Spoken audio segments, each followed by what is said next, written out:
This is where we hold them. This is where we fight.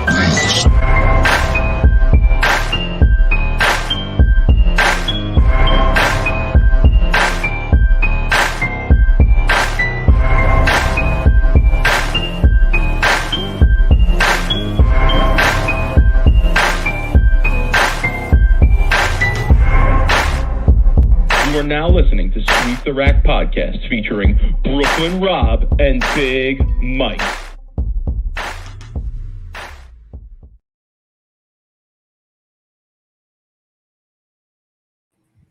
Rob, what's good, homie?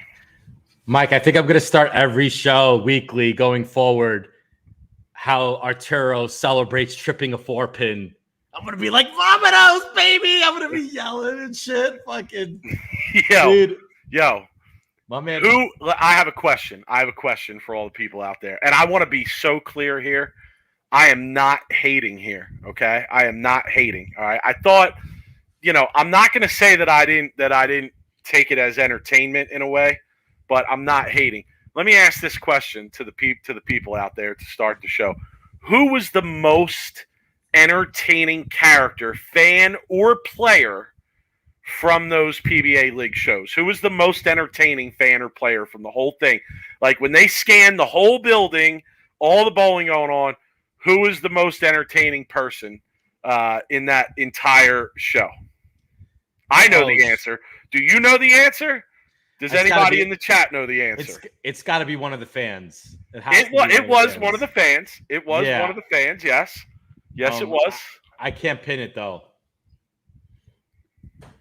No one in the chat. No one in the chat wants to speculate. Someone commented Nick Pate. No. Arturo. Not Arturo. It was not Arturo. Vomitos, I'll tell you who it was. I'll tell you who it was. It was Arturo's wife. Oh, it was Arturo. Yes. She was like she was giving out the juju. She was like hands in the air, speaking to herself, chanting. Like, I was like, this is Big Mike level of dedication to backing your person here. I mean, really, like, who am I ever to talk about how people might get into it at Bayside, because there's memes about that and everything with me. But listen, I felt pressure when they showed her on the screen. I felt pressure because I was like, wow, she wanted it. I mean, oh my goodness. So prayers. Oh geez. All right. We'll get into that later. But that was the most entertaining person on that show. Okay. So funny. Let's be clear. Rob, the bowling world is on fire with beef. Holy crap. It's all over the place. And I love every minute of it. I'm like Michael Jackson with the GIF, when he's eating popcorn. Because finally a beef that we're not involved in, though. I know.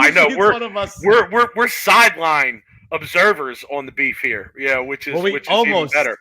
We almost got into it with Dickie Allen a little bit. I did. You were provoking a little bit. I was. Yeah, I know. He deserves it. Yeah. So James Stogan says Kevin Williams was the most entertaining person on the show. What's up, James, in the chat?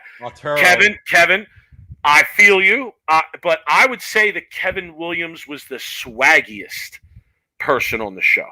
Like, he wasn't the most entertaining, but honestly, he looked like really comfortable out there with the crowd and just the whole vibe and the music playing and all that. So, it was they were amazing shows.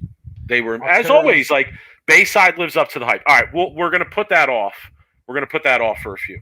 Okay. Listen, folks, Rob put it out on social media the other day. If you haven't already, hit the subscribe button. All right. Hit the subscribe button. Help us get to 1,000 subscribers. I'm like Arturo's wife. Please hit the subscribe button. See, that's a meme we need. Jimmy, where you at? Where you at, Jimmy? We need that. We need that. Make that happen. Rob, League Report. It's what the people come for every week. Okay. When I meet people who listen to the podcast, they tell me the thing I like most on the podcast is the League Report. So here's my League Report. 790 for 4. 190, 190, 170. No, wait a second. Am I off?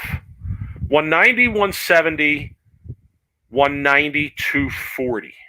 236, I think, the last game. So not too bad. Threw Purple Hammer all night. It was Kegel Abbey Road, 40-foot pattern, 3-1.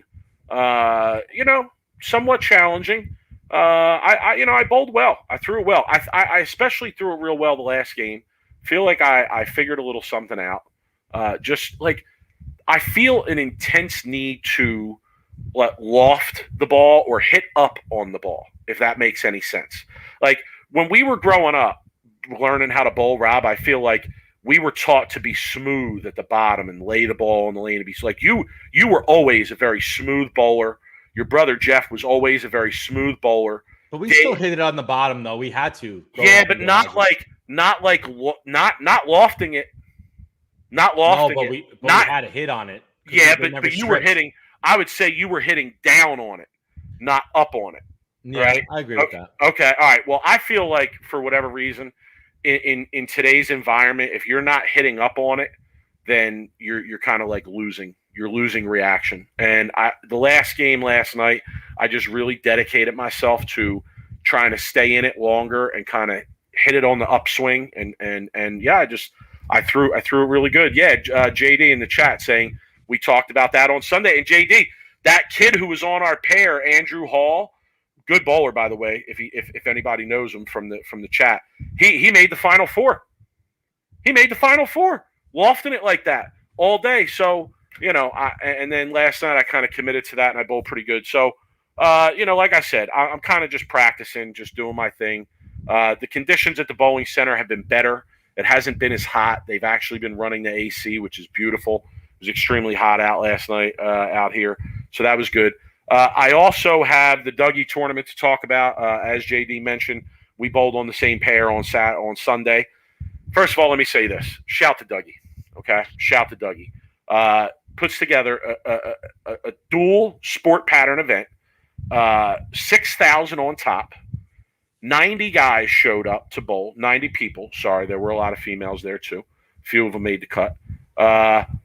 90 participants, 90 plus participants. Action, all the action you wanted, side action you wanted. Scores, a little bit high, but patterns, I mean, I didn't score that high. Patterns were fair. If you did the right thing, they were very scoreable. If you didn't, they were kind of tough.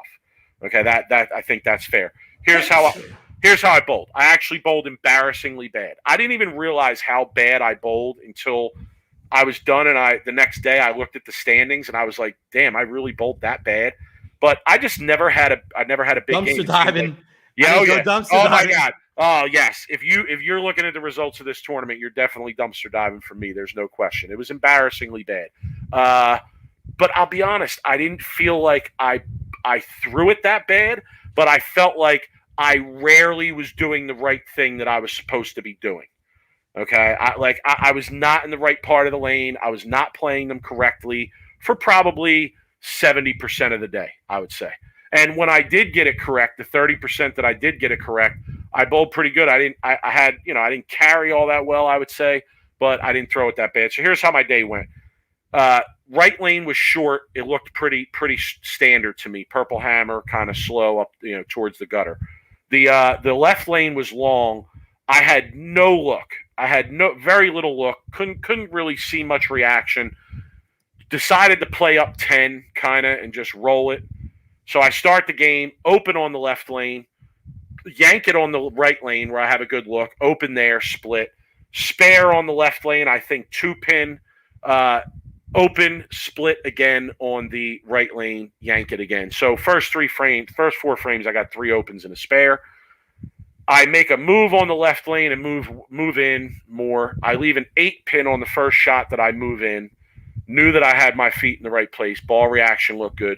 Went back to the right lane, struck, got it together for the end of the game. Rob, I start open, spare, open. What do you think I shot that game? 140.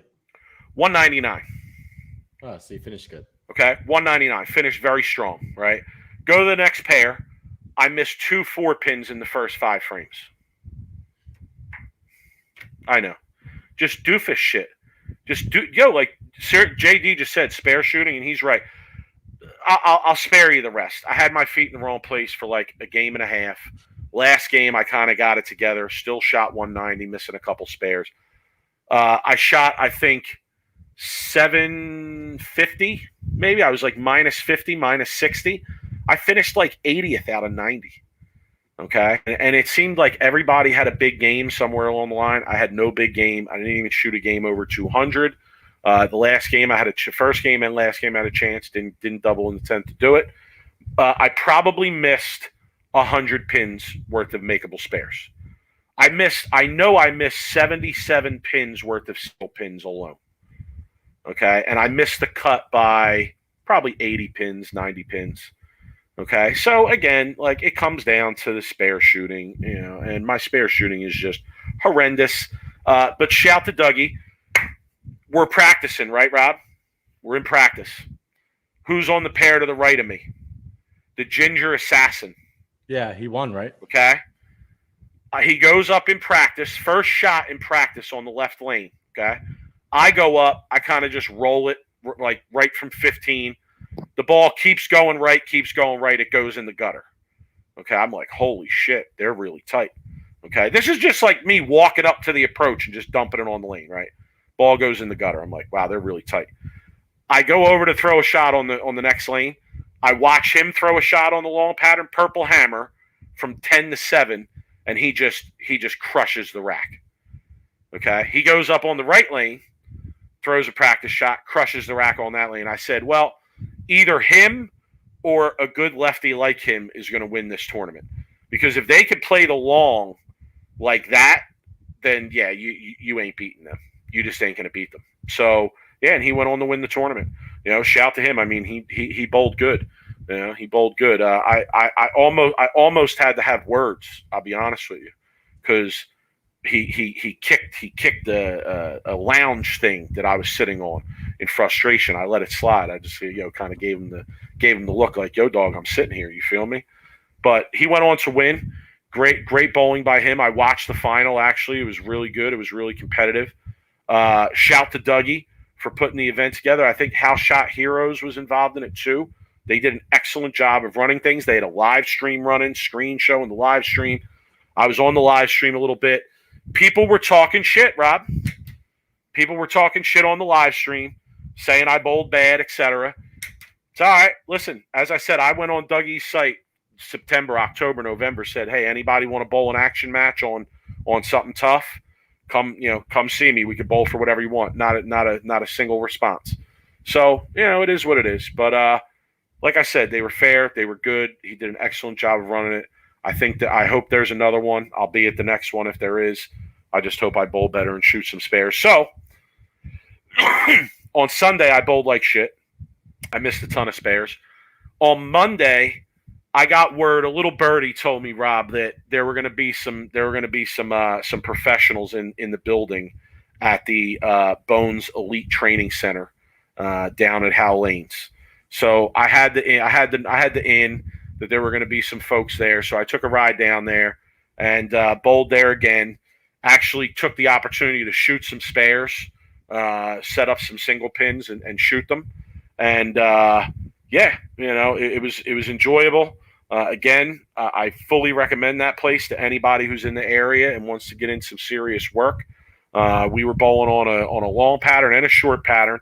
And one of the things I got to do, Rob, and I know you want to talk about this, I got to see and bowl on string pins. What'd you think? What was your input? Robert saying he had my back on the live stream. Robert, I greatly appreciate that, bro. So was I right about the string pins though, when it comes to like the carry and like the scores being lower, in your opinion? Honestly, we didn't bowl enough for me to say lower or higher, but I'll say this. It's different. It's funky. Yeah, it's funky. I was also, part of the discussion that was going on while we were watching some shots on the string pins was that there's information out there that different kickbacks are being used for the string pin setups than the regular pin setups. And if that's the case as well, then yeah, that could definitely affect the pin action. One of the things I notice most about it is that after you throw the shot, it will drop the pins and lift the pins up to 30 times. Yeah, to untangle them. Okay. Yeah.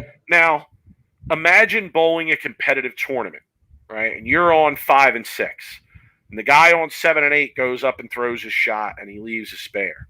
And the guy on 3 and 4 goes up and throws his shot and leaves a spare. And you then get up, right? And there's 2 sets of pins just dropping, banging, clanging. You don't think that could be a distraction? I mean, to me, that would be extremely distracting. No, I think people need to understand, and I put this on Twitter, regardless of what people want to happen. And I know Belmo put up a post about string pins and how he was very critical of string pins, saying that string pins should not be allowed in the highest level due to like some 10 pin that fell kind of mysteriously during like a high level competitive tournament somewhere, I think overseas. I think what people need to understand is that, and you could talk to the Bones about this if you do, and I would love to hear their input because I already know. I talked to Mike Calderon at B3. His center is all string pins. They are less money in maintenance. They rarely break down. They've, like you said, they fix themselves essentially. I think my lane broke once, and Brandy Calderon told me that was the first time she actually had to fix the machine in like a week to get it. And they bowl on this every day. Essentially, you're going to have lower costs for repair, lower costs for maintenance. I'm not sure about energy bill, but I would like to hear that too, to see if that running that on the energy bill is cheaper compared to a normal pin rack. I think people in the bowling world need to really mentally prepare themselves for string pins being the future of the sport, let alone we like it or we don't. And that's due to all the proprietors. Mike, the proprietors are business owners.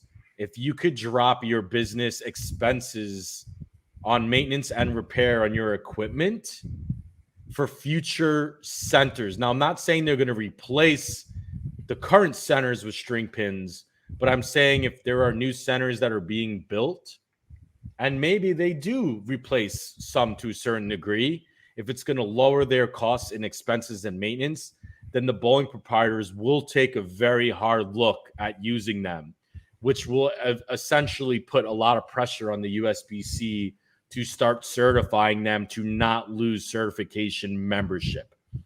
Look, that's just my opinion. That's just speculation. But I think that the bowling world needs to really prepare themselves to bowl on string pins 10, 20 years, maybe sooner down the road. Just my opinion. Yeah, I mean, based on what you said, like how many centers are going to make the transition and switch, right?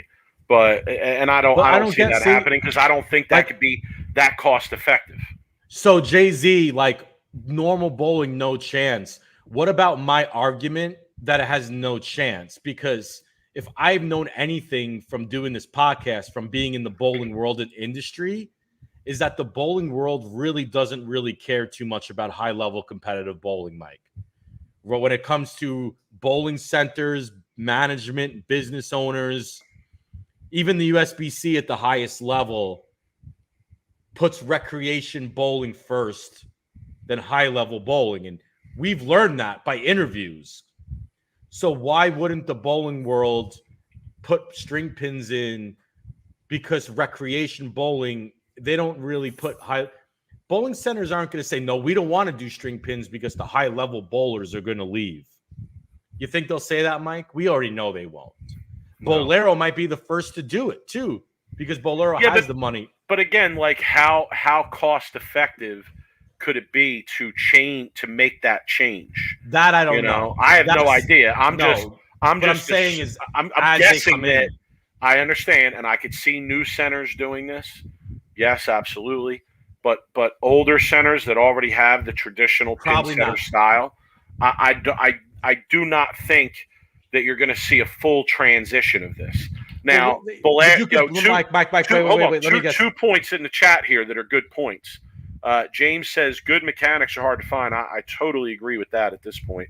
And Nick M says Bolero will put them in save payroll. Rob, that alludes to what you said, but go ahead. What point do you want to make?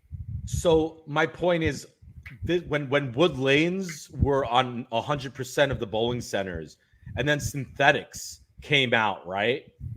People were like, "Oh, synthetics, kind of almost the same thing, right?" Synthetics, like, "Oh, how much is it going to be for them to synthetics to be put in?" Now, the proprietors, what they'll do is they'll look at the cost of upgrading the centers compared to what their savings could be on a 15 to 20 years down the road, right? So they might say, you know what, it is worth the investment to switch all the string pins to save money in the 15-year, 20-year long run, right? Because I know bowling centers weren't doing that with synthetics until they might have realized that it's going to take it's going to save them a lot less money in resurfacing wood lanes and oil, right? So I'm just saying is, look, like people are afraid of change. When change is, approached to anybody, people are defensive. They're scared. And it's look, I'm bringing facts. I know based on my conversations with people who own centers that run string pins. Okay. And what I'm saying is there is a very realistic, view down the road that a majority of the bowling centers will be string pins because of the P&L cost being cheaper to run the bowling centers. Yeah, a lot of people agreeing with you here in the chat, Rob. So, all right. I mean, after seeing and kind of seeing myself, I have to say, it's definitely the pins definitely fall in a funky way. Scores will be lower. There's some funky things that happen. Believe me, the scores will be lower. With that in mind, okay, like funky things happening. With that in mind, you referenced Belmo's comments online, right? That his comments were attached to a video from the World Games that was taking place in Alabama, I believe, and basically a 10-pin fell out of nowhere, and apparently it was a string that knocked it over. Jeff Rickles claimed that it was set back up. His sources said that it was set back up. Other people said that it was not set back up. Regardless of what happened, Belmo's point online was, that's not something he wants to see happen in high-level bowling. Now, we talked about beef at the top. This is actually part of the bowling beef that was going on this week. So, Dick Allen jumped into this conversation on Twitter, on social media, and basically commented. And I might be paraphrasing here. Okay, I have basically the argument here. Oh, okay. Go ahead. You want to read them? You want to quote them? Go right ahead. There's just too much of it, to be honest with you, to go through. Okay, they went at it for almost like a full day. It felt like. Yeah. So I mean, if I'm paraphrasing correctly, Dick Allen was basically saying, yeah, sure, you don't want to see the string pins because it would cut down on the number of messengers you get. Correct. And this in turn would lead to less wins for you. Okay. Maybe. Now, I mean, listen, I'm going to say this. That's an asinine take. Okay. That's just an that's a troll of a take. Okay. String pins, not string pins. They can put the pins. Doesn't matter what they're doing to the pins. Belmo's going to find a way to win. That's people say we're outrageous. Son, that's outrageous. Okay, I mean, come on. So that is what I will say about it. But there was a back and forth. I mean, and some serious shots were taken. So if you didn't follow this on Twitter, you definitely should. Belmo was piling on. He was piling on Dick Allen, no question. I mean, flaming him over his lack of making TV shows, lack of titles, the difference between their careers, etc. I mean, listen, Belmo loves an easy target. Okay, I'll say that. He likes to come at me. He comes to me too. he loves an easy target. He loves us. We're easy targets. Loves an easy target. So I don't envy the position that Dick was in. But he But listen, he poked the bear. He trolled the goat. He didn't poke the bear. He trolled the goat. Okay, and you don't troll the goat unless you want the goat to come at you. All right. So I don't know what his purpose was there, but I want to read a comment by Marshall Kent because I feel like Marshall Kent has a similar opinion to a lot of us do, including Belmo, including me, including probably you, Mike. Too much of an arcade game look. Personally, don't want to see this on TV. As a business, it 100% makes sense because of the lower maintenance cost. As a sport, I can't stand it. That's pretty much sums it up, Mike. I agree 100% wholeheartedly with Marshall. String pins is great when you're practicing. You really get a different way how to approach the pins to try to carry. I did notice a few things in my experience with the string pins. Urethane really is out of play on string pins unless like I have a hard time carrying with string pins when on a tough shot when I'm throwing a urethane ball. And the other thing is that like you really need to throw the ball really pure on a tough shot to really get the carry. The scores are lower, and I can't stress that enough, but that's only my experience at B3 Performance. Now, I'm not saying that at a different bowling center that has string pins, the scores could be higher, but my experience at B3, the scores are lower, and they have been experimenting with different pins, like different string pins. I really need to get Calderon on the show, Mike, to talk string pins. The guy's like an expert at it, and he would really break it down to us. And I'll talk to him. I'm going to be there Friday because I got a tournament on Sunday. So I'm practicing tomorrow. So I'll talk to him and see if I can get him on and talk string pins so we can get an actual subject matter expert on string pins on the show. There were also, this World Games was taking place in Alabama, and this was on string pins. And when we were at the training center the other day, we were watching the final, and weird things happened. Shannon O'Keefe made the 3, 4, 6, 7, 10 in a way that I had never seen before. I mean, the 3-pin shot to the back and then shot back up and took out the 6-10 or took out the 4-7. Sorry, and you never see that. You never once that 3-pin goes in the back. That's usually it. One thing I'll say is that as bowlers, right? And I think everybody thinks this way anyway, but like when the ball hits the arrows, I kind of have a sense of what I'm going to leave if I'm going to leave something. Like I know whether it's a good shot or not. And I know like, okay, if it's left, how far in my mind, I'm almost like seeing the way it's going to hit. Like, oh, it's going to be a 4-pin. It's going to be a 4-9. It's going to be, 3, 6, 7, 10, like 2, 4, 8, 10, and I'll say that on the string pins, there's a lot of times where you think it's going to leave this and it doesn't leave that. It leaves some other crazy combination, So, not, for me, not something I really want to see become part of the regular competitive bowling world. But Rob, I'm not disagreeing with your points from before. I think that you made some good and fair and strong points there. But people are scared of change, though, Mike. Like people are scared of change because but you're right in the sense that business rules, right? You're absolutely right on that. So, It kind of comes down to that, I would say. But the one point I wanted to make about the World Games is that there were other bowlers that were putting social media posts out there too. There was one player I saw, I forget who it was off the top of my head, but basically said that the organization running that event was doing everything they could to ruin competitive bowling.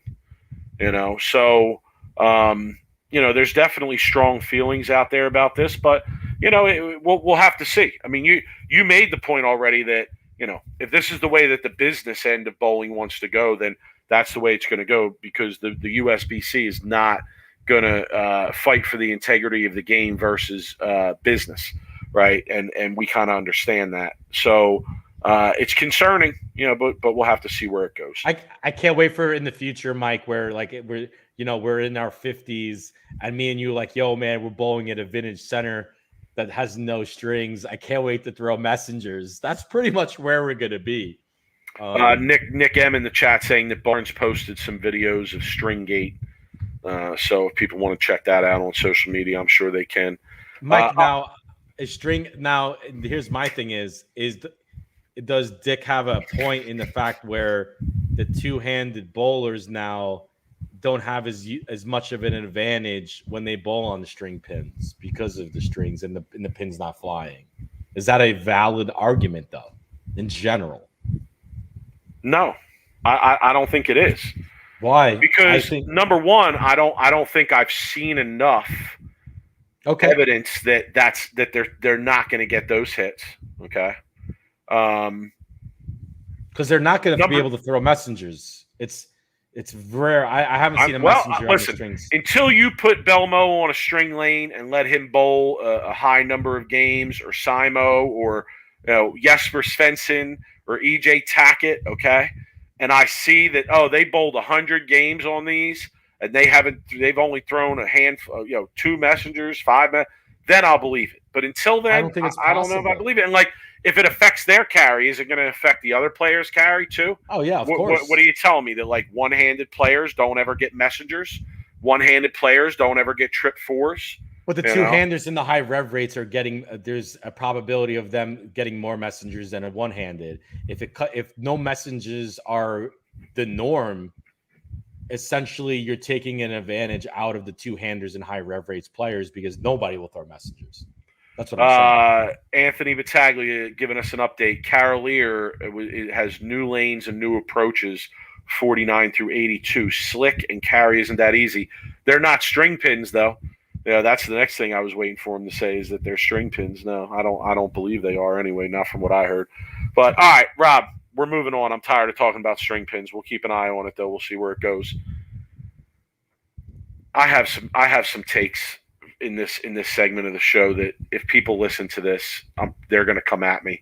But that's okay. Come at me. It's fine. I'm all right. I take all comers, like I said on Twitter. PBA League, Rob. First of all, let's start here. Okay. People are saying that this was the craziest ending ever to a PBA show. People, spare me. Okay? Stop. Stop with the nonsense. All right? Stop with the thinking in the current. Right? Stop with the current bias of the way you're looking at things. Okay? Del Ballard guttering to lose the U.S. Open. Okay? The most shocking. All right. Mika Koivuniemi missing a 10-pin against Duke. Duke to lose the U.S. Open. I shit my pants when that happened. What about Randy? What about Randy? Randy I can't believe it. I can't believe Randy Peterson. Stone 8. Muhammad Ali. I can't believe it. I can't believe it. Secret I love episode. saying that. People getting mad because we called them a donator. Okay? That's up there. All right? Pete Weber, U.S. Open. He needs them all for the win. Must have it for the win. You know who you are. Okay? How about Michael Haugen running down Barnes? Going down like 60. 50-something in the 5th or 6th frame. And he ran him down. Okay? Folks, let's not get out of pocket here. Okay? This was a great show. This was a great show. I'm not saying this was not a great show. But let's not be hysterical and say that this was the craziest finish to a PBA show. All right? Let's just not go there. Okay? I'm sorry. I'm sorry if you disagree with me. You're wrong, all right, but I'm sorry, okay? I'll start there. What are your observations from the show, Rob? This final show. I mean, it was a great show. I have a few observations. One, this is what happens when you put a Baker-style format in a environment that feeds off of the format, because the fans were able to get the players all hyped up. The players are able to show a lot of energy due to the fact that it's a Baker format. And I know Stu talked about this when he was on the show, about how, he wants to see the show going to like a one frame style match, right, Mike? because like the players can show all tons of emotion, like Arturo doing the spinner Rooney on the lanes. They still wouldn't. They still wouldn't. It wouldn't be the same emotion they're showing on these shows where they only have to throw 2 frames. Nico's in the chat. Nico's in the chat saying he disagrees with me about the craziest finish. So Nico, I got much love for you, dog. With all due respect, if that's the way you feel, you need to go on YouTube and watch those shows in full that I mentioned. Okay? So here's, I guess, my other observation. This was the first time, and Mike, you might correct me here. Mike, let me finish here. I know. Let me finish. Go ahead. This was my first time that I've seen on TV where I saw multiple PBA pros shook. Mike, the DJ should have been playing shook ones, dog. They were shook, Mike. I've never seen as good as these pros have been on TV and how they've been bowling on TV in the biggest pressure situations. I'm talking majors, one-on-one tournaments. Mike, they were shook. I've never seen fans in an environment get in the players' heads as much as I did in a match. It's such a good observation. I'm going to come back to that in a second. James Golding in the chat. What's up, James? It seems like he's from up at Bayside. His avatar has Bayside in it. James, if you were there, shout to you guys. You guys 100% brought the energy. As always, it's what the PBA needs. It's what bowling needs. We all love it. We all appreciate it. He says craziest show finish in PBA League history, though. That's a fact. That's a fact. James, no question. Bottom line. No question. Like we 100%. might never have another one like that. No. Honestly, there might never be a PBA League finish like that ever again. He said he was there lane side and it was insane. I'm sure, man, that place was rocking. Okay. And Rob, back to your point. Somebody asked me the other day, what did you think about all the bowlers kind of, losing it at the end of the game there? And I said, yeah, well, adrenaline will do that. Adrenaline will have bowlers doing shit like that. And that's the truth. Like, that's why on the regular shows where these guys are bowling for more serious money and when these guys are bowling for titles, okay, which neither of these were, all right, let's be clear.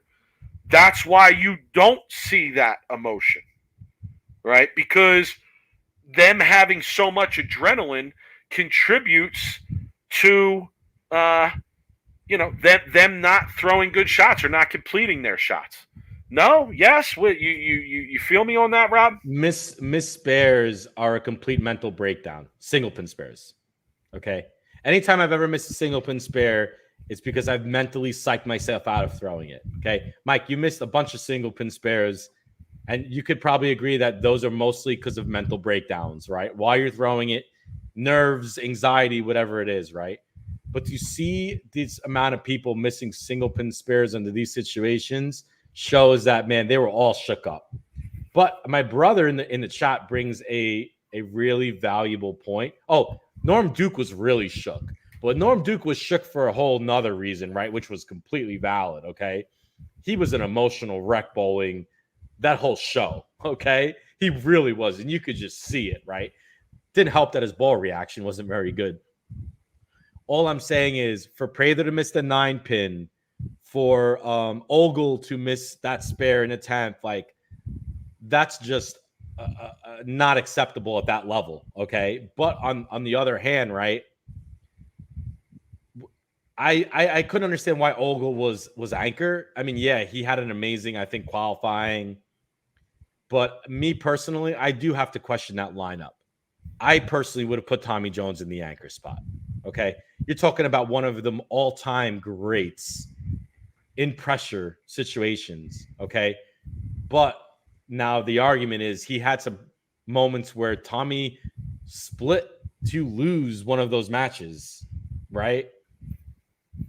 If it wasn't for Tommy, and I don't want to blame it all on Tommy, but if it wasn't for Tommy, I think 2-8-10ing, right, in game 2, that might have probably ended up not like, or was it game 3? They were up 2-0, right, Mike? They were up 2-0, yep. And Tommy got up in game 3, and they were had the match.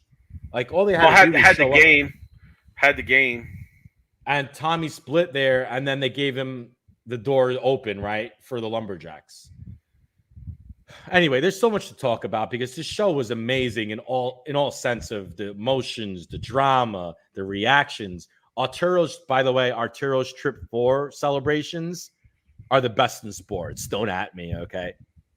The guy was doing spinneroonies. He was doing all kinds of shit, man. Yo, I was laughing while I was watching the show, and Jared reminds me of one of the things I was laughing at. Like in the chat, he says, "Love Arturo's energy," but he was on fire before he threw his last shot. Dude, he was like, he was like, Jared, he was like talking to himself. He was starting his approach while he was like bowling. And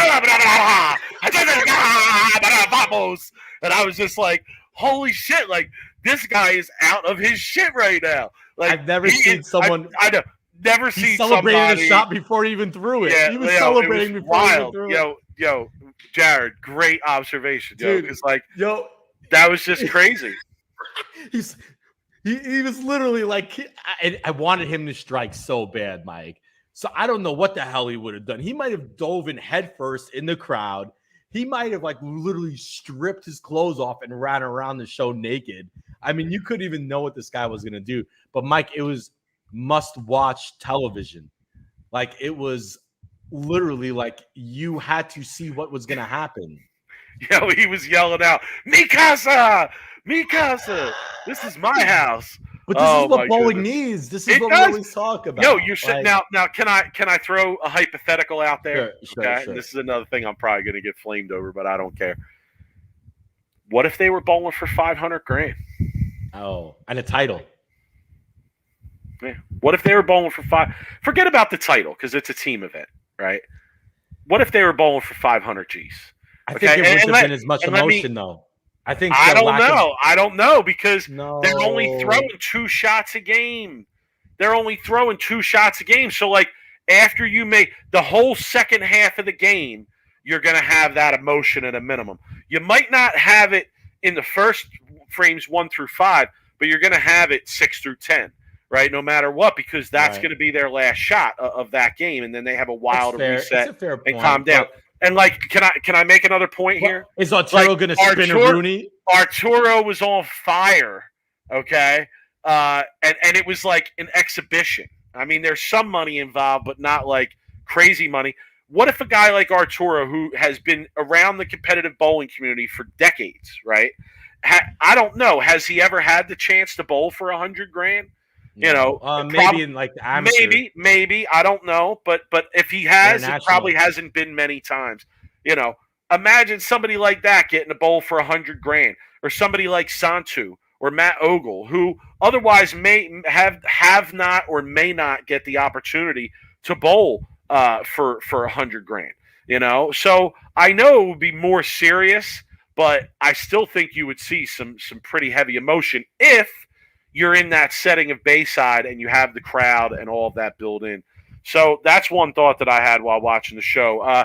Somebody said in the chat, I forget who it was. I'm going to go up. Hold on a minute. It was Andrew. Andrew said Dallas fell apart, plain and simple. Rob, is that a fair statement? Is that a good take or a bad take?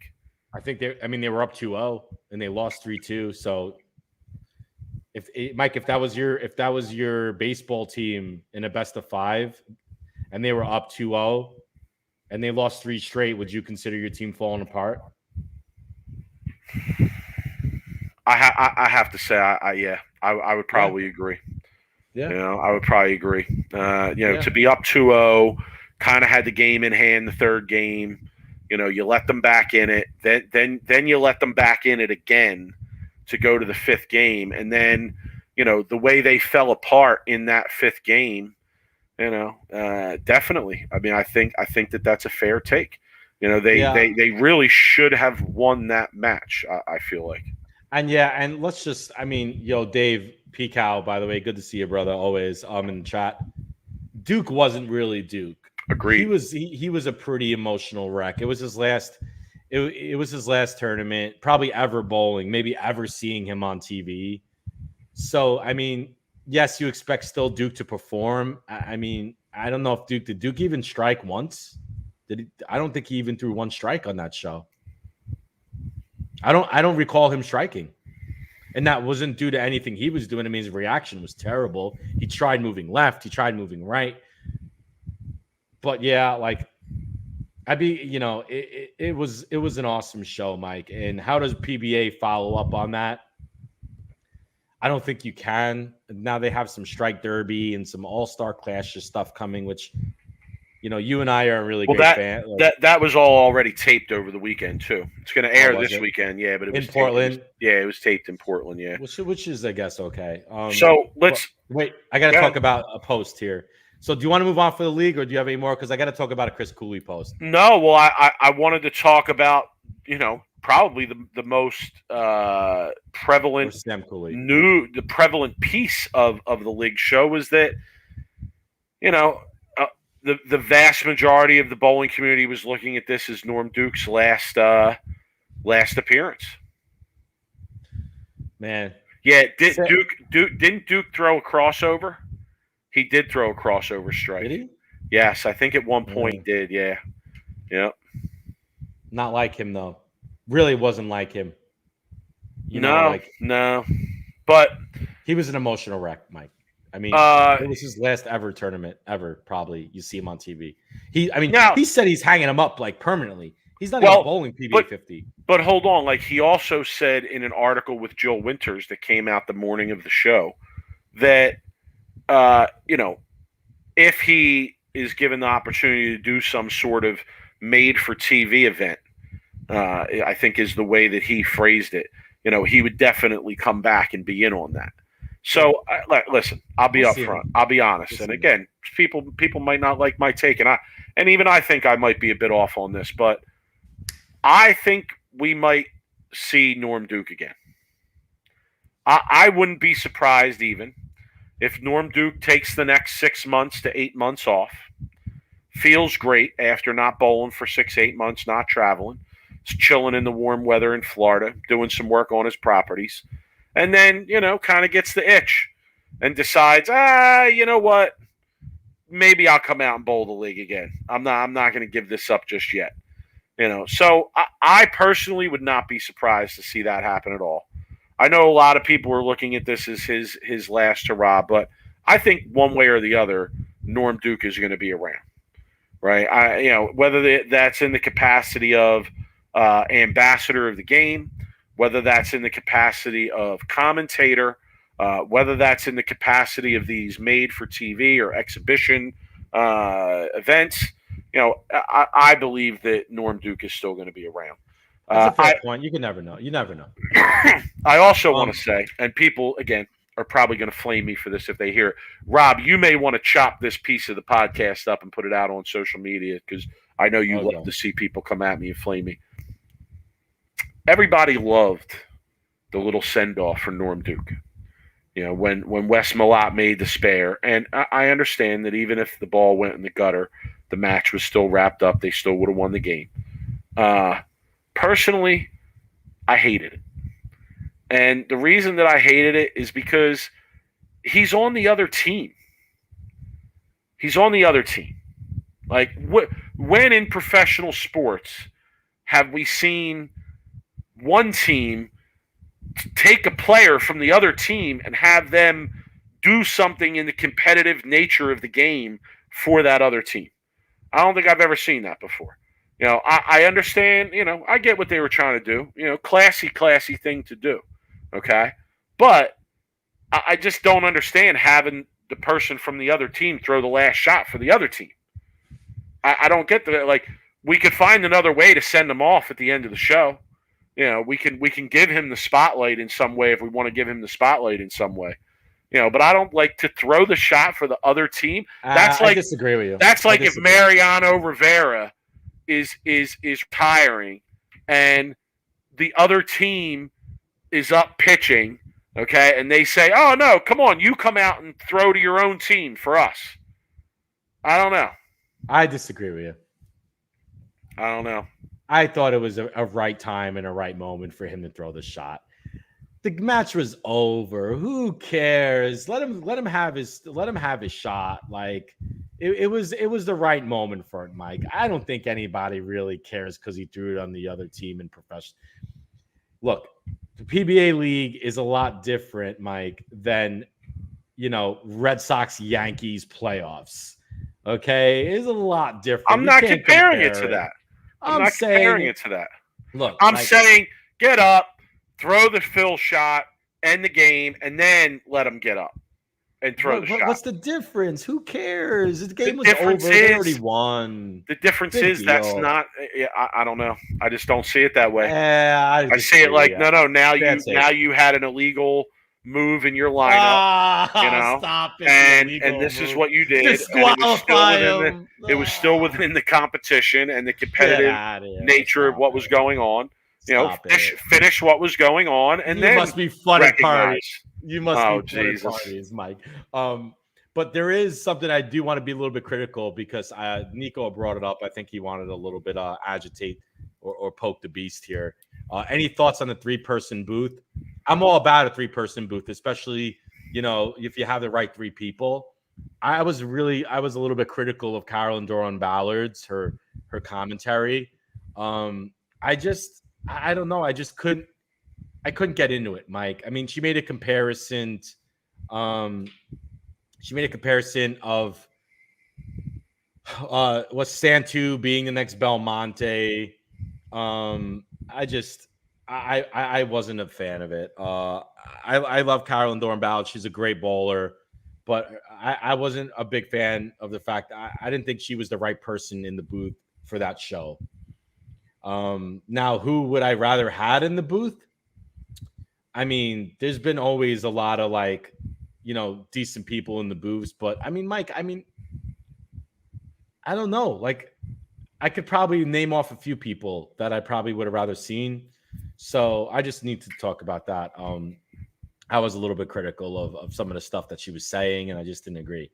But I got to go into a post here. Okay. Sam Cooley. Okay. Who, in my opinion, and Mike, your opinion, should have probably been on a team. No, Mike. Mike. Sam Cooley should have been on a team, in your opinion. I mean, okay. Probably. Let's compare Santu with Sam Cooley. No. Yes. I'm sorry. I had to go through the rosters for a minute in my head, and I'm not going to name any names. But yeah, he should have been on a team. Okay, so he should have been. Well, Sam Cooley went to the World Games in 2022, and he won a gold medal in singles. Okay. I got to read some of his posts, Mike, because I think this is actually the first time you're going to hear this. Okay. So he wrote a big Facebook post and a couple paragraphs. One of the paragraphs was, "It's an incredible honor to represent my country. And as I said in a previous post, competing for my country is greater than popularity contests. And with this medal around my neck, the statement now has validation." He then goes on to say, "One more thing. Perhaps next time, consideration won't be based on who has a camera in their hand, favoritism, or being social butterflies. There are a number of guys on tour with similar personalities to mine that are on teams, so using that excuse that I'm not sociable is a piss take." Thoughts? I think that Sam Cooley looks at things as everything should be based absolutely on merit. I feel him. But this is team bowling, and there's chemistry involved in team bowling. So, listen, to put it plainly, if you're an asshole that no one wants to be around, then no one's going to want you on their team. It's really that simple. So, if you want to get picked for a team, you kind of have to show that you're a team player. And this is a team event. Nico, what did Santu do this season? Well, answer me that question. We know why Santu got picked, though. Come on, that's a little bit disingenuous for us to say, because Santu got picked because he had a great performance at the World Series. He's a two-hander and Bayside hooks like crazy. and they knew the format was going to be 5 full guys bowling games on pairs for a 5-game block. So I mean, look, I'm not going to criticize them for picking Santu. The kid was an absolute monster in the team. I mean, by the way, his kid throws it so good. Yeah, Sherry, following up on my comment, don't misunderstand. I'm not saying that that's what it means. I'm saying that if you're going to get picked for a team, those other people on that team, or the main components of that team, they at least have to feel like they're going to be able to have a communicative, back and forth with you, right? So. But here's the thing: is like for him to take a shot. Obviously, was he taking a shot at Brad Miller and Kyle Sherman, who both should obviously be on teams. I mean, they were first round picks. Like I think even I don't know. Is he taking a shot at Packy? Is he taking a shot at Kevin Williams? I mean, Kevin Williams won a title this year. So let me ask you another question though: should someone like Walter Ray Williams and Parker Bone be on teams and not Sam Cooley? Yes. I would say yes. Okay. I mean, I'm just being devil's advocate here. If the legends want to bowl, then I think they should be able to bowl. It comes down to that. Okay. How about is he talking about, this is yeah, I mean, yeah, like Jimmy's saying, what about Michael Tang? I mean, so he obviously listen, took some shots. Listen, I understand why Sam Cooley feels the way he feels. He should feel that way. In order to go out there and bowl for a living, you better feel that way. You better feel that way. But at the same time, if you want to get picked for an environment where it's team play, like I said, Mike, it's a fair point. Should Mario Rivera want to be? I mean, it's a fair point, right? I mean, why? Okay, we've talked about this. I respect. I mean, look, Walter Ray, Parker Bone, Pete Weber. These guys are the all-time greats, right? The PBA, you maybe want to promote some of the newer talent, like somebody like Santu, right? Who kind of made a name for himself in the last few shows, right? But do you want to keep them on the shows for the nostalgic of it and the nostalgia and having, the people who know them and they love them on the shows? It's a great argument, though. I mean, it's fair. It's fair points all around here, but true. Sometimes it is popular. James Golding. James Golding. We want to get on this now. I don't know if he saw your post or not on Twitter. He probably didn't. James, if you're on Twitter, you should give at Brooklyn Rob 11 a follow, because he commented on this on Twitter and started a huge back and forth.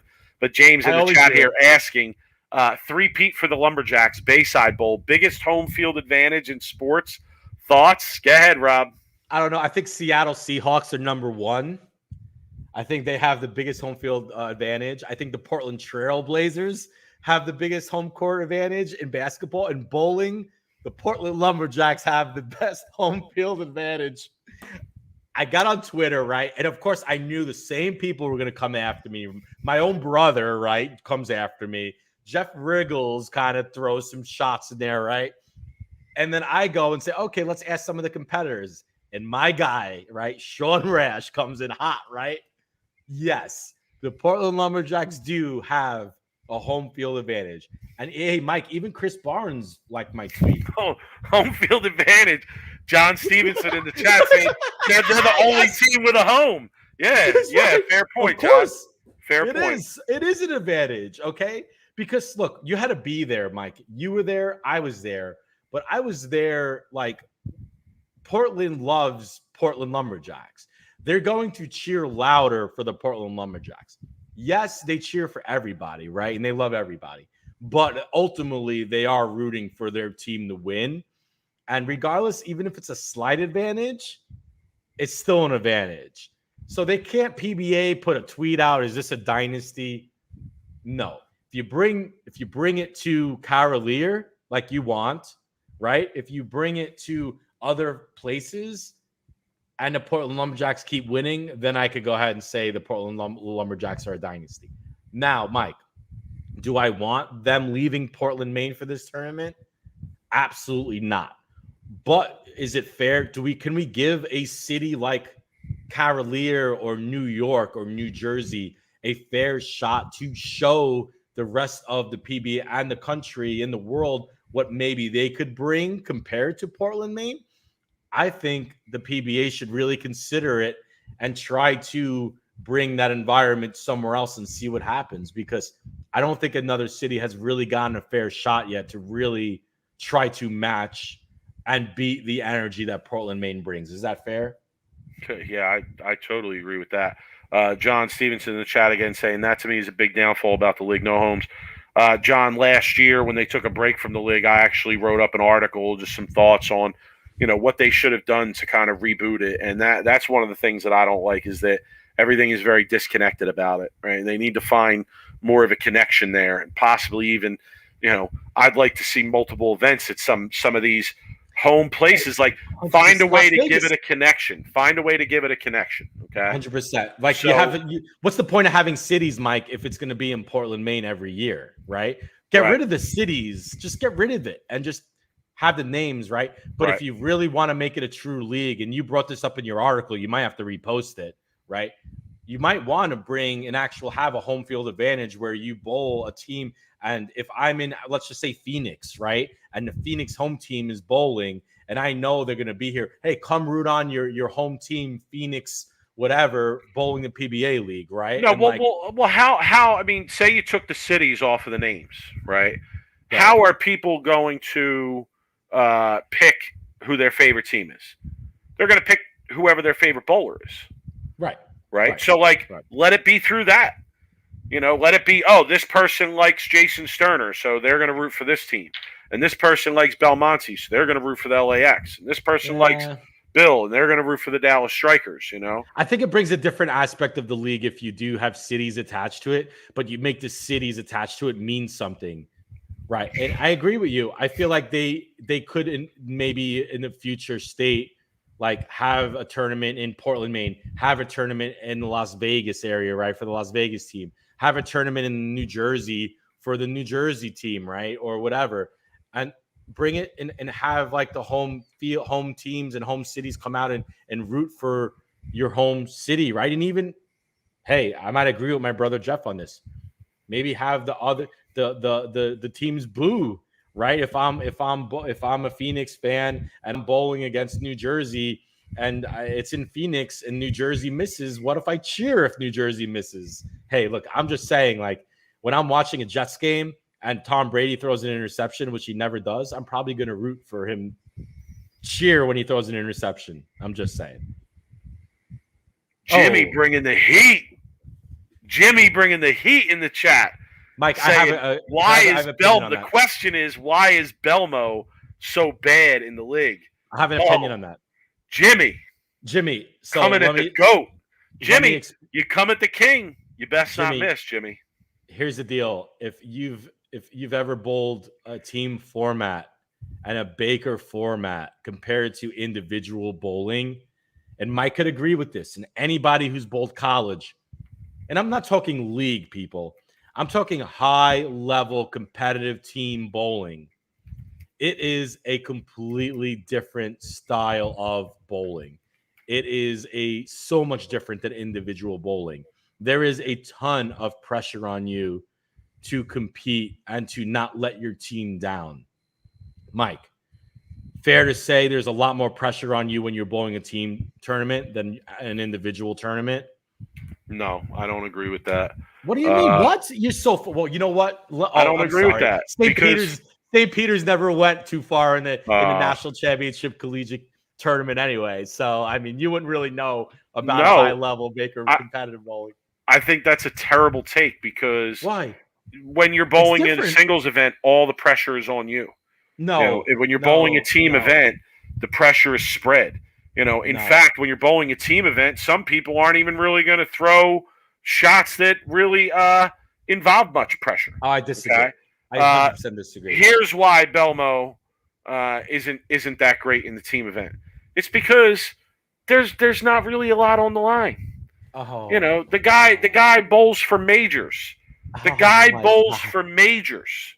Okay, that's why he's out there. That's why he's out there. Okay, he's not out there to win exhibition events, folks. You don't think he wanted to win that tournament, the team tournament? You don't want this? I don't even think that he is in the same stratosphere of focus for an event like the PBA League as he is for something, let's say, like the Masters, for instance. No. Okay, or the U.S. Open. All right, he's not even in the same stratosphere of focus. All right, when he's on the U.S. Open, Masters, he's serial killer level of focus. Okay, now in the team event, I would say that he's average Belmo level of focus. Why? Because it wasn't a big enough event for him, so he didn't take it seriously, so his focus wasn't there. Is that your criticism of Belmo? You think that's a criticism? You think that's a criticism? Because I actually think that is a tribute to him. Because what I'm saying is the guy has such a high standard that he really only enters that stratosphere of focus for the biggest of the biggest events. That's it. That's what he's there to win. I would even say the same about like a regular World Series, animal pattern. You're so off on this. Because there's no way. Jimmy's in the chat saying he stays in the U.S. and isn't his focus. Like, I sense your sarcasm there, Jimmy. Yeah, because listen, let's be honest. He has to. He's got to be there for this event. He can't skip events every year. He can't do that. The guy's the most marketable, biggest name in bowling. He can't skip it. So he shows up and he does his thing, and he does it well. You're wrong. It's a different kind of pressure. Oh my! So what let's be clear here. Let's be clear here that Rob is saying that the pressure of the PBA League show is just too much for Belmo, the best ever. Come on. Rob, that is just a shit take. Let me tell you why. Because you're your own worst enemy on the bowling lane, okay? When you're bowling for a team and you have your team relying on you, right, to win or to, and trust me, they want to win, okay? They're not there to lose. He's not there just to fucking, just kind of show up and, in however you're saying it, whatever, be like, I'm not saying he is. I'm not saying he's mailing it in. Look, saying. When you have all those people relying on you, you're your own worst enemy, and you have what is the word I'm looking for? You have the ability to put a way more pressure on yourself because you have a lot of other people relying on you. Why do you think everybody was missing in the last half of the game in the final five? Well, you saw Prather miss a 9-pin, Mike. Like, does that ever happen? Why all of a sudden the PBA League, where you're bowling for nothing and it's an exhibition, is everybody missing all of a sudden in the last 4 frames? I'll tell you why. Because team bowling is a different beast and a different kind of pressure than bowling for yourself, an individual. Now, Mike, you could also make the argument that maybe Belmo doesn't bowl really well at Portland, Maine. Maybe the bowling center doesn't match up. Maybe the environment doesn't match up to him. Well, I mean, he made the Final Four of the only singles tournament they ever had there. So if you were to ask Belmo, if we were to ask him, and I'll tweet him after the show's over, why he doesn't perform well in a team event, why his history hasn't been up to par, what would he say? Get out of here. You're so disingenuous, I can't even stand it. It doesn't matter what he would say, because he's not he's gonna give the expected PC answer.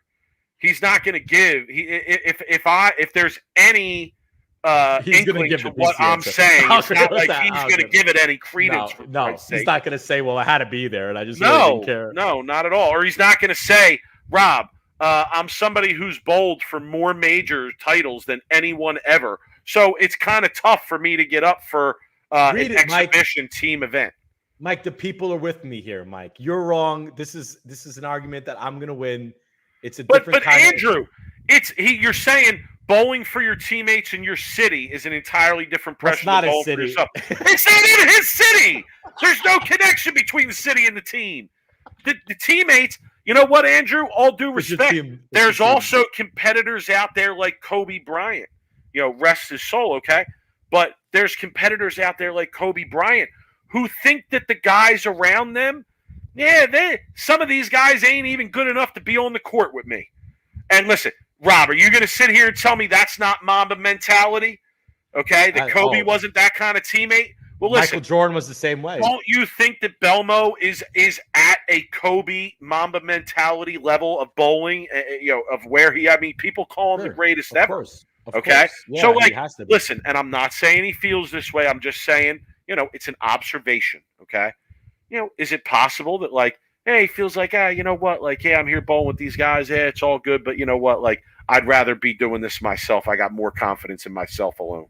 Yeah. So.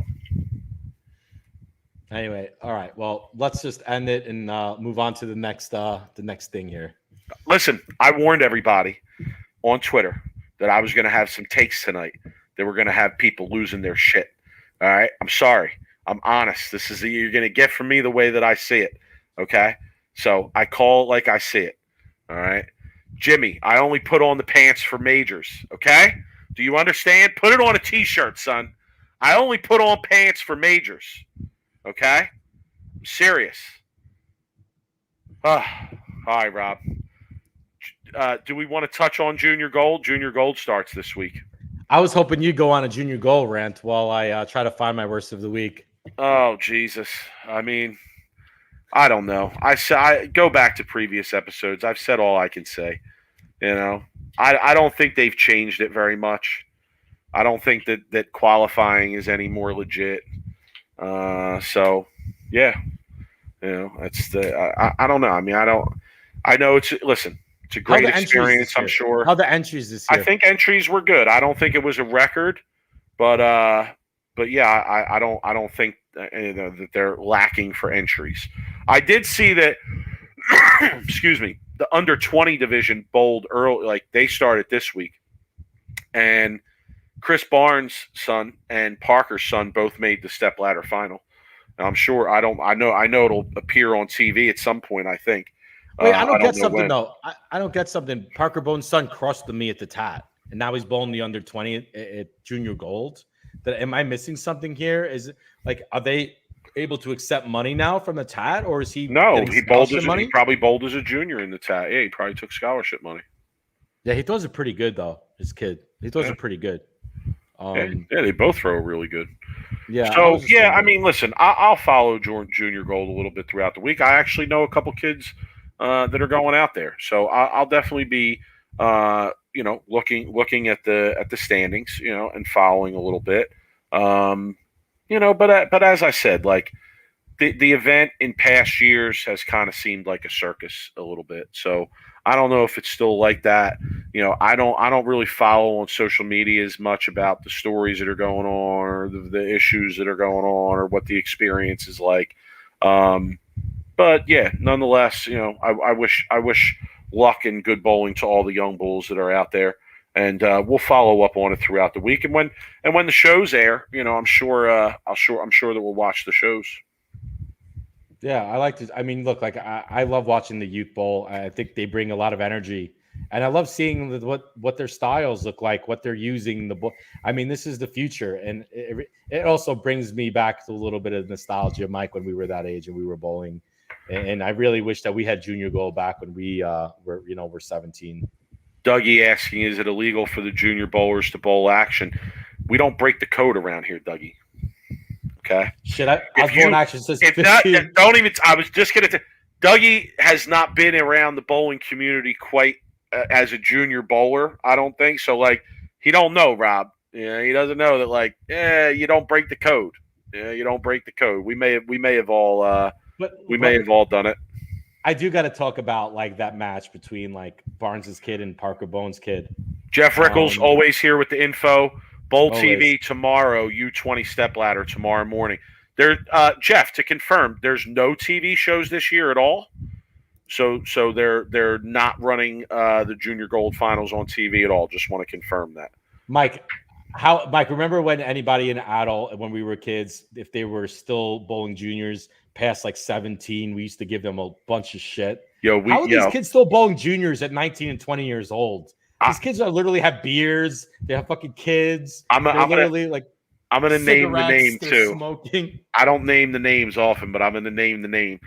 I believe it was the summer of 1998. I think it was 98, and the JBT Challenge. I believe it was either at Carolier or Leisure that year. I forget which one it was. I think it was Carolier. But Rob, we were all there bowling, and a guy by the name of Roy Dietrich. You remember Roy Dietrich? I do. He had a sister. And Dietrich, right? Yeah, right. So Roy Dietrich was there, and we got done bowling a qualifying squad, and this dude was walking around with a beer. And I remember that for the rest of the weekend, all we did, all of us, me, you, Joe, Bill, Snyder, Tommy, Pyle, all we did was flame that dude for the rest of the weekend. Every time I would have a conversation with somebody, I'd be like, "Do you believe this guy's here bowling this junior show? He's walking around drinking a beer? I mean, are you serious, bro?" He was he was on the right path though. He knew how to free up the arm swing, Mike. You know? Oh man, Jesus, that's funny. That's hilarious. All right, Rob, let's give the people what they want and get out of here.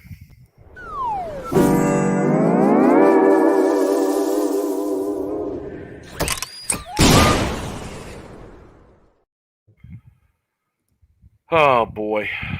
All right, you want to go first, or you want me to go first? I'm going to share my screen because I don't know if this is worst of the week or if this is best of the week.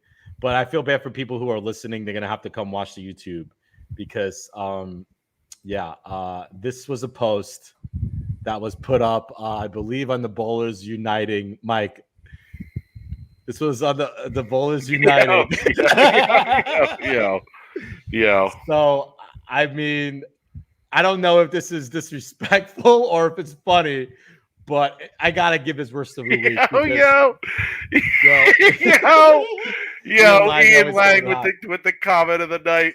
So, Robert Rowe just went adult last week. So oh my goodness. This is a lemur, I think, comparison with Matt Olin. A lemur. Anyway, I thought that was funny. That's my worst of the week. I thought that'd get people a pretty quick laugh because that's what worst of the week is supposed to do. So yeah. All right. My worst of the week. It's actually going to a known person in the bowling community, and a very well known person in the bowling social media community. And I said before, I made this clear that if you encourage patch piracy, I will come for you in worst of the week. Okay. Okay. J.R. Raymond. Ooh, it's a good one. Congratulations. Okay, congrats. You've won worst of the week. The reason that he wins worst of the week is because he put up a video on his YouTube account this week and put it up on social media so everybody see it. And the title of the video is How to Get on Staff. Oh, I saw the highlight of the video. Did you watch the video? Do you think I'm going to watch that video? I'm giving him worst of the week simply off the title of the video. Okay? Even if you're trying to get clicks off of patch piracy, I don't care what the video says. If you are encouraging the patch pirates to click on your video with that title, you're getting worst of the week from me. Did you see the tournament where if you beat a Storm staffer, you get on staff? Did you see that, Mike? Yes. I figured that would be funny. Anyway, Mike, quick worst of the week. Always a good time. Phil, I'm sorry. Let him know. I had to give him worst of the week. It's nothing personal. I just, I can't encourage patch piracy. I'm sorry. There'll be no patch pirating propaganda in this podcast. So Jeff Riggle's championship rounds of U12, U15, U18 are all Saturday, July 23rd on Bowl TV. So another reason to subscribe for Bowl TV. I'm hoping, Mike, that Bowl TV and the PBA come to an agreement and we could subscribe to Bowl TV and have all of our streaming bowling on one channel. But yeah, Mike, I'm on there. So I'll be checking it out. Appreciate the info, Jeff. All right, Rob, let's wrap it up. Give the people what they want. Final thoughts? You didn't close out worst of the week. Oh, I gotta close it out. You're right. Hold on. Come on.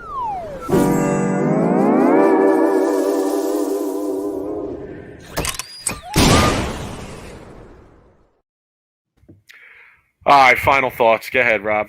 So my original worst of the week was going to go to Bolero, but I saved it for my final thoughts, and I thought maybe we talk a little bit about how Bolero completely fucked up one of the most probably long-standing tournaments out there that actually like puts out really, really, really tough conditions. J.R. Raymond in the chat. He popped in.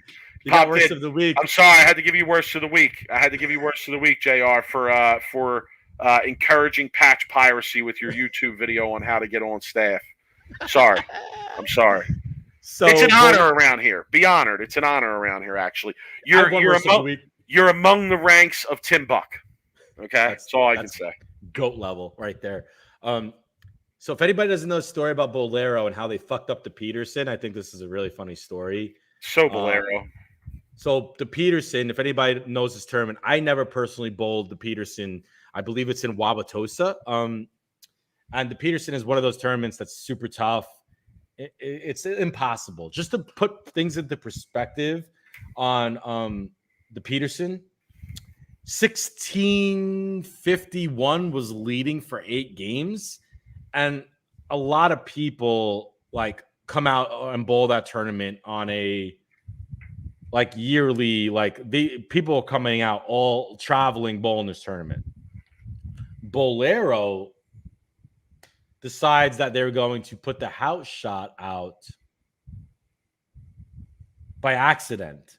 So this guy comes in by the name of Brian Hoff and shoots 1903 for 8 games and leads the tournament by like 250 pins, right, Mike?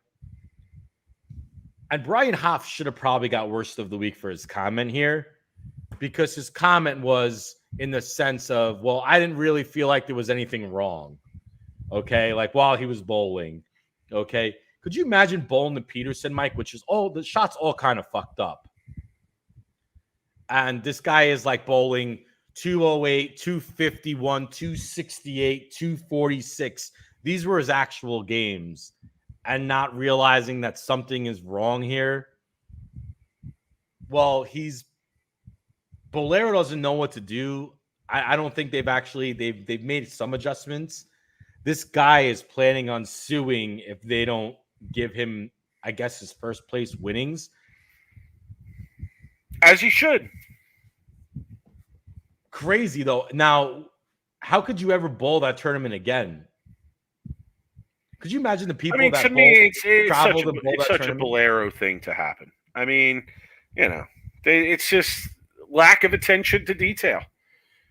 Lack of attention to the details that matter. It happens all the time. It's so funny. Yeah, Robert Hamilton's probably got the quote of the night here. They'll probably just give him some free games passes and just be like, hey, like, sorry about that. They already came out with a statement saying that they're going to do 2 separate prize funds. What's the separate prize fund, Jeff? He's going to get $300 for first. I think they got to pay him the 25. After that, what they decide to do is fine. Here's the other wrinkle here. His daughter bowled at the same time, and she's now the winner of the youth event. So you got that too, right? So they're going to have to pay him off in some way. So I know. I hope they do the right thing and pay him the full $25,000. Whoever finished second in that squad will probably get $300 for second. It'll be $25,000 for first and $300 for second, maybe $100 for second. And Jeff, I read your story, and I guess one of the items in your story that I found really interesting was the fact that you said that you probably wouldn't bowl, or maybe plan on really never bowling that tournament again. I don't think you said those exact words, but how could, as a bowler who maybe was going out to the Peterson to bowl it every year, how could you go next year and, I don't know, pay that money, and then this happens again? And I feel bad for the guy who was leading the tournament, who shot 1650. No, he's gonna get his 25 grand too. Bolero's gonna have to pony up some money. That's pretty much the bottom line. That's an expensive lane, man. Someone's losing their job. I wonder. You think so? Yeah. Anyway, that's my final thoughts. Okay. Here's my final thought. So Jeff said, I just want to quote Jeff here. No, I said I wouldn't bowl this year if they said they would do 2 prizes. Yeah, it just fucks up the tournament is pretty much what they did. Congrats to one lane man making a really stupid mistake, screwing up a bunch of a whole tournament. It's kind of sad in a way. So my final thought is more bowling beef. Okay. So, and I started the episode with bowling beef. I'm going to end the episode with bowling beef. Okay. Stu's not even on this week. Jillian Martin's dad, John Martin, is on Twitter. I follow him now. His name is at 3C Roof Cleaners. Okay. And today he posts a picture of it looks like a set of brass knuckles, but instead of it being brass knuckles, it's bells. Okay. It's like a handle with a strap going around your hand with bells on the other side. Okay. Clearly like a noise maker to cheer and make noise. Okay. Terrible. So that's part of what I want to discuss here is Okay. You know, is it appropriate or is it cool, I guess, to bring in a bell noise making cheering thing to a bowling event at any level? Okay, that's one thing I want to discuss. But here's his post, and here's why it's bowling beef. Okay, I'm going to explain. He says, so Mary Orff's dad, and I believe Mary Orff is one of the other competitors, right? So Mary Orff's dad got all pissy with me because I was ringing my bells while cheering for my friends at the adult under-20 junior gold tournament. When did collegiate bowlers get so soft? Laughing face emoji. Hate me, love me, but I'm not going to stop having fun. Hashtag bringing the bells. Okay. Now, the reason I say that this is bowling beef. Hold on. I have to go here to the actual tweet. You got to give me a second. Okay. Bells, huh? Yeah, it's actual bells. Hold on. I got to see. Bring in the bells, Mike. Okay. So then an Andrew Orff responded to this tweet. Now, he mentioned the Orff, right? Okay. I'm assuming this is like somebody connected there. Here's his response. Nice circus toy, you tool bag. Stay classy. I hope to introduce myself tomorrow when I get into town. So, some serious bowling beef. Ring in the bells. Ring. I mean, Rob, what are your thoughts? Like, I'll be honest. I think that's kind of crazy for somebody to bring in a noise-making cheering thing and actually like use it to cheer while other people are bowling and whatnot. Like, I don't know. As a junior bowler, I was definitely the type that would have turned around and like gave you a piece of my mind on that and told you what you could do with those bells. But what are your thoughts? So when we would bowl college, and I know this is happening more than normal these days, is a lot of the women teams would do these cheers. And every time someone would strike, they would do these really annoying cheers. I think Shippensburg would be, who let the ships out, swish, swish, swish, and they would do it all the time. It's annoying, 100% annoying. I was imagine bells would be at a bowling tournament, right? Super annoying as a bowler. I'd imagine super annoying if you're in a bowling center. It's like if the guy sitting behind you brings one of those noise makers and he's just doing it all the time. Mike knows a little bit of something about annoying Jet fans cheering in back of your ears. Super annoying. But is it his right and his like freedom to bring bells to a bowling tournament if it's not I'm not talking freedom though. I'm talking is it cool? No, it's not cool. No. Okay. No, it's not. And Robert Hamilton, no. we think alike, right? We think alike, like because here's Robert Hamilton in the chat says I would bring a cowbell, and that was kind of my thought when I saw his post. Like, Well, where does this stop? If you bring your bell ringing thing, what if I want to bring an air horn? Right. And then if I bring an air horn, what's stopping somebody from bringing one of those hockey goal alarms, and ringing that? And I mean, really, like, where does it? Then what if somebody wants to bring an organ in, a whole live organ? Band. Yeah, live band, and set it up, and like every time their kid strikes, they play like Metallica or something. I mean, where does it stop? Okay, right. That would be my my thing. The vuvuzelas. What if I bring What if I bring all my family members with vuvuzelas? Right. But here's the thing, though. Here's the thing that I think there needs to be a little bit of courtesy to other bowlers, right? Is just because whoever you're watching strikes and you start ringing the bells, somebody else is up on the approach in mid swing and mid approach, most likely throwing the ball right as you're going to be ringing those bells. Okay. This isn't a TV show where you could ring the bells or do whatever and nobody's bowling. There has to be also a common courtesy. Mike, could you imagine if you were on the approach and you were third step and all of a sudden you started hearing bells ringing? I think bowling is a little bit of different. Golf, I don't think that they would even allow that, right? I think the USBC would need to have to come in and maybe set some rules and set some parameters around you can't ring bells due to the fact that you're going to distract other people while they're bowling, because that's an unusual sound. It's not like a cheering or a clapping. It's a different sound that will distract somebody. And he made the point about college bowling, right? And all these kids bowl college, but there's noise everywhere at a college bowling event, right? It's not just bells. It wasn't coming that out distracting. Of nowhere. It was just annoying. Yeah. But the bells are a different kind of sound than cheering and clapping and applauding. It's a unique sound that it could catch you right when you're in your third, fourth, boom, the bells go out, and then it could really do. I mean, it's just common courtesy. What if I want to bring a trumpet? What if I play the trumpet, and whenever who I'm cheering for strikes, I play Yankee Doodle Dandy on the trumpet.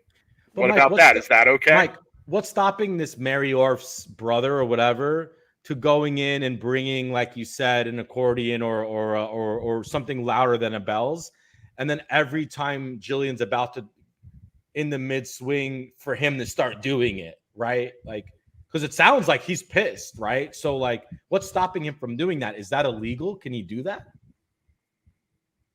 I don't know. It's a good question. I'm just saying it's a fair point, right? We'll fair point. Yes, we'll end there, Rob. We've gone into overtime. I love these discussions, though. There was so much to talk about. Listen, I appreciate the shit out of everybody joining us in the chat and getting involved in the conversation here. Subscribe on YouTube, even if you don't watch us on YouTube. Please go on YouTube and just subscribe. And just hit the subscribe button, please. If you want to give us a 5-star rating and a review, that's great too. But we would appreciate the subscription. Follow us on social media, on Twitter. He's at BrooklynRob11. I'm at the 215th. Check out our website, sweeptherackbowling.com. More worst of the week rosin bags are in. J.R. Raymond, you want a worst of the week rosin bag? You should buy one, bro. You won worst of the week. You should pick one up. Let us know. Well, I got you if you need one. They're good rosin bags. I still use mine. They are. Lindy's bags. We're going to have them on, actually. We're going to have them on shortly here to promote his thing. I want to talk to him how you start a business of making rosin bags. Yeah, they're good. They really are quality rosin bags. They're great rosin bags. They're great. And the people who buy them have immediate success in their bowling game with them. You can ask Robert Hamilton if you don't believe me, okay? That's almost a guarantee. So if you want a rosin bag, hit us up. You can hit us up on sweeptherack@gmail. You can go to our website, check them out. Please hit the subscribe button. We always have fun here. If you're listening to this afterwards and you disagree with my takes, come at me in email or social media. Twitter. He loves Twitter. Taking all comers. Taking all comers. We'll have an argument. Rob, have a great week. I'm not bowling this week. It's my birthday this weekend. Got a little party. Thank you. Got a little party going on Saturday, so won't be bowling this weekend. Mike, I got a big one. I got a big one Sunday, 1500 first. Okay, all right. Good luck. Good luck. Update us on Twitter. Let us know how you do. I'll be recovering on Sunday, chilling. But everybody have a good one. We'll see you next week. Later.